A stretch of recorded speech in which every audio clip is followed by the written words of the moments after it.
My mother-in-law, Diane, had a way of smiling while she insulted you. Like the cruelty was a gift she was generously wrapping for your benefit. She doesn't look like Michael at all, Diane said, peering into the bassinet at my 6-week-old daughter, Hazel, at a family dinner I'd been too exhausted to skip. Not one bit. Are you sure about the timeline, dear? I laughed it off the first time, assuming I'd misheard the insinuation. I hadn't. Over the following months, it became a pattern dressed up as concern. Comments at every gathering, always delivered with that same syrupy smile. Always aimed at planting a question she never had the nerve to ask outright. My husband, Michael, brushed it off for longer than I could forgive him for. That's just how my mom is, he'd say, like it was weather instead, of a woman quietly poisoning the way his family looked at our daughter. I watched his father, Richard, nod along at every one of Diane's comments, adding his own. Well, red hair does skip generations sometimes, he'd say, in a tone that made it clear he didn't believe a word of his own sentence. He did try to stop her once, in his own quiet way. At a Sunday dinner 2 months before the birthday party, Diane made her usual comment about Hazel's coloring, and Michael actually put his fork down. "Mom, that's enough," he said. Not sharply, more like he was hoping a gentle correction would be enough to make her stop. "You've said this 3 times now. Just let it go." Diane had laughed it off, patted his hand, and said, "I'm only teasing, sweetheart. Don't be so sensitive." And by the next course, she was already circling back to the same subject with a slightly different wording, as if his objection had simply never happened. Michael let it drop. I remember feeling in that moment the particular loneliness of watching your husband try and fail to protect you, and deciding quietly that I couldn't count on someone else's soft correction to do what needed doing. It came to a head at Hazel's first birthday party. Diane, 3 glasses of wine in, leaned toward my sister-in-law, loud enough for half the room to hear. "I just think it's odd," she said, "that a baby who supposedly belongs to my son doesn't have a single Whitfield feature. Not the nose, not the eyes. I've said it before. I'll say it again. That baby is not a Whitfield." She called my daughter a bastard in every way that mattered, just without using the word out loud, in front of 30 guests, over a cake shaped like a unicorn that Hazel was too young to even understand was for her. I stood up from the table, and for the first time in 2 years of marriage, I didn't wait for Michael to defend me. "You want to question my daughter's paternity in front of our entire family?" I said, loud enough that the room went quiet around us. "Fine. Let's settle it properly then. Not with wine and insinuations. With a lab." Diane's smile flickered, just slightly, like she hadn't expected the invitation to actually be accepted. "I'd welcome it," she said, recovering, for everyone's peace of mind. "Good," I said, "because I will." I scheduled the paternity test the following week. Michael was hesitant, not because he doubted Hazel was his, he insisted, but because he thought it would give his mother the satisfaction of being right about something. I told him this had stopped being about his mother's satisfaction the moment she humiliated our daughter at her own birthday party. The results came back 19 days later. Hazel was Michael's daughter, unambiguously, at 99.99% probability. I felt a wave of relief. I hadn't let myself fully feel until that number was in front of me. Not because I'd ever doubted it myself, but because I finally had something undeniable to put in Diane's hands. I could have stopped there, handed her the report, watched her scramble for a new excuse, and moved on with my life.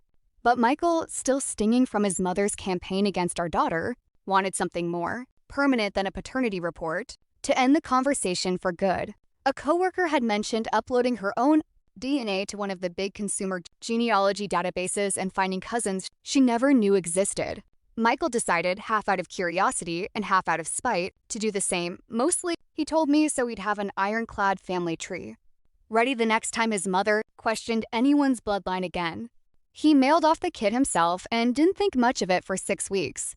When the results came back, the ancestry breakdown looked ordinary enough at first. Percentages, regions, the usual. It was the DNA relatives match list that stopped him cold. At the very top, flagged as a close family match with a shared DNA percentage consistent with a parent-child relationship, was a profile for a man named Thomas Ainsley, who had died 8 years earlier. The account had been maintained by a woman named Patricia Ainsley, Thomas's niece, who'd uploaded her uncle's DNA sample years ago as part of a genealogy project, and left the profile active after his death. Michael sat at our kitchen table, staring at the screen for almost 20 minutes without saying a word. He didn't recognize the name. Neither did I, so he did the only thing that made sense. He messaged Patricia through the platform, explaining the match and asking carefully if she knew anything about a connection to the Whitfield family. She called him 2 days later. What she told him took the ground out from under both of us. Thomas Ainsley, it turned out, had worked with Diane at a marketing firm in the early 90s, during the first year of her marriage to Richard. Patricia remembered her uncle mentioning, decades ago at a family gathering, a woman named Diane he'd been involved with briefly, before she went back to her husband, and never spoke to him again. Patricia had always assumed it was an old, forgettable story. She had no idea the woman had a son 9 months later. To be certain before he said a word to anyone, Michael quietly arranged a direct paternity test against Richard as well, needing, I think, to see the negative result in black and white before he could believe a genealogy match over a lifetime of memories. It came back exactly as the database had predicted. Richard Whitfield was excluded as Michael's biological father at a certainty that left no room for doubt.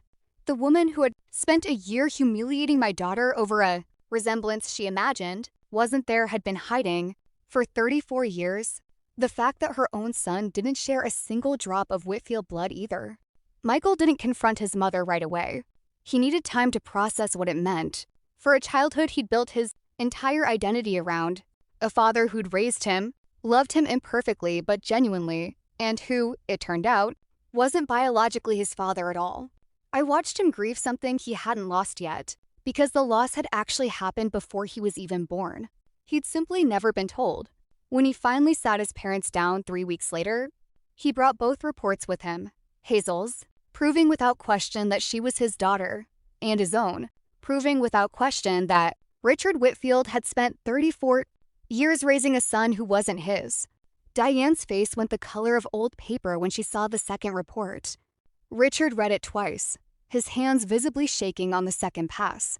"You spent a year," Michael said, his voice steady in a way I'd never heard from him before, questioning whether my daughter belonged to this family, interrogating my wife, humiliating a 1-year-old at her own birthday party over a resemblance you imagined because it let you feel superior about something. Meanwhile, you've spent 34 years lying to the man who raised me about who I actually am. "Michael, I can explain," Diane started. And then her composure simply gave out. She pressed both hands over her mouth. And when she spoke again, her voice had lost every trace of the smooth, superior tone she'd used at every family dinner for the past year. "I was 24, she said, tears running freely down her face now. "Not the practiced kind. Not the kind meant for an audience. Your father and I had only been married 8 months, and I was miserable. And Thomas was kind to me for about 6 weeks. And I ended it the second I found out I was pregnant. And I told myself for 34 years that it didn't matter, because Richard loved you like you were his own, and you were his, in every way that counted." She was gasping between sentences now. "I was going to take it to my grave. I never meant for it to come out like this.